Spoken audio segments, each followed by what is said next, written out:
Hey guys, welcome back to Adlib Talk, and this is my review for Licorice Pizza. I finally got to watch Paul Thomas Anderson's movie at Spotty Creative, and what a great experience it was. You know, when you're getting into a P.T. Anderson movie, you're in for an experience, and Licorice Pizza was definitely one. But before, as always, I get into the nitty-gritty of this movie review, don't forget to leave a like on this video if you enjoyed, and please do consider subscribing, as those are the two main ways you can help support my channel right here at Adlib Talk. Cheers, and now let's get right into that review. It's a god-awful small affair to the girl with the mousy hair. I met the girl I'm gonna marry one day. But her mommy is yelling no, and her daddy has told her to go. Listen, young lady. But her friend is nowhere to be seen. So, Licorice Pizza can be categorized as many things: a romance, a comedy, a drama, coming-of-age movie. It has basically elements from all of those genres. As I said, it is directed by Paul Thomas Anderson, well known for movies like There Will Be Blood, Boogie Nights, and Magnolia. It stars Alana, Haim, and Cooper Hoffman, who are both on their film debuts, together with Sean Penn, Tom Waits, Bradley Cooper, and Benny Safdie. The movie is set in the San Fernando Valley in 1973, and at the start we meet Gary Valentine, a 15-year-old child actor who takes note of 25-year-old Alana Kane. They quickly start to speak, and a friendship develops between the two. To be honest, it's kind of strange describing this movie's plot, because there really isn't much of an organized, structured plot. There's no narrative that drives this movie.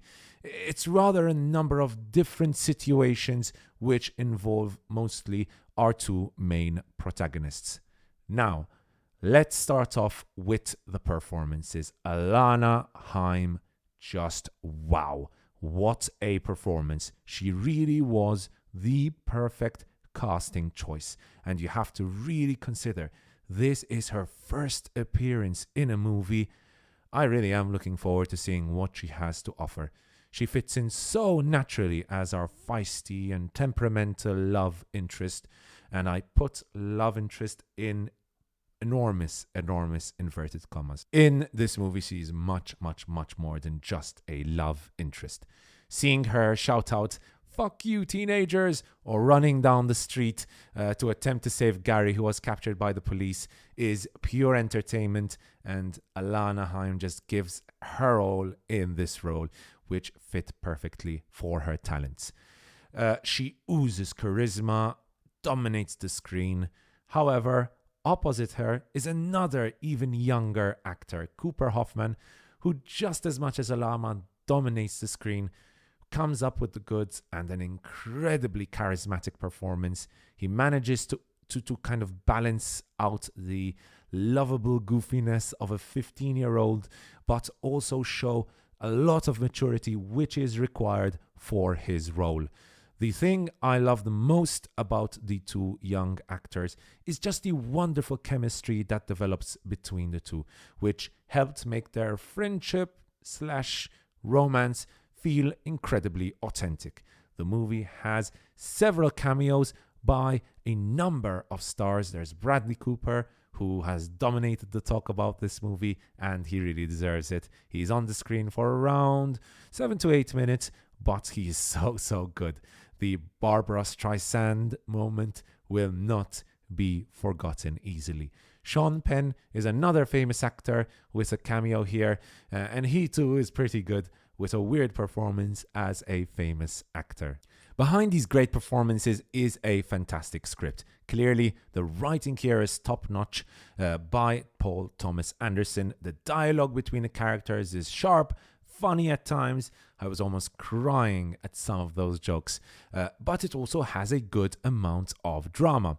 This high-quality writing ensured that despite its length, the movie never felt too long.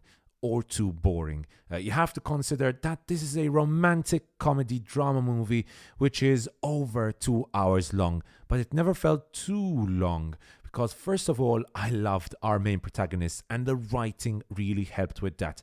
But I also just loved the situations they always ended up in, whether it's discussion with a movie star or selling waterbeds or trying to drive a truck with no gas. The movie setting is taken advantage of, and this kind of reminded me a little of Once Upon a Time in Hollywood by just how authentic it all feels and how important the setting is for the story taking place.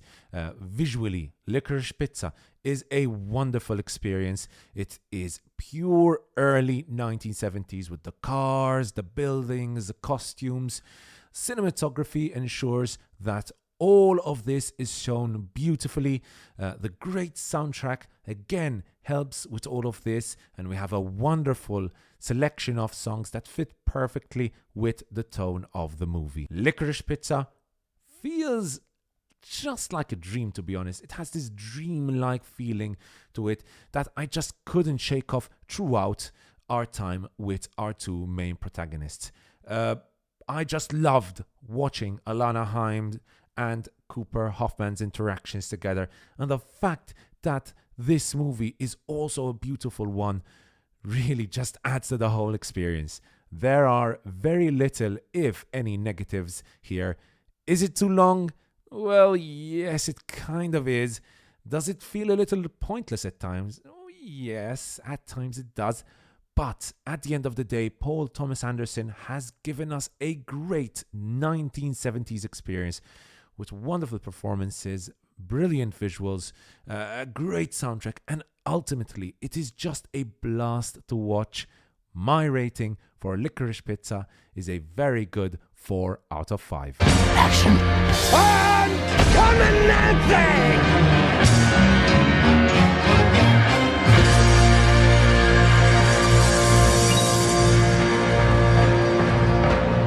Hello?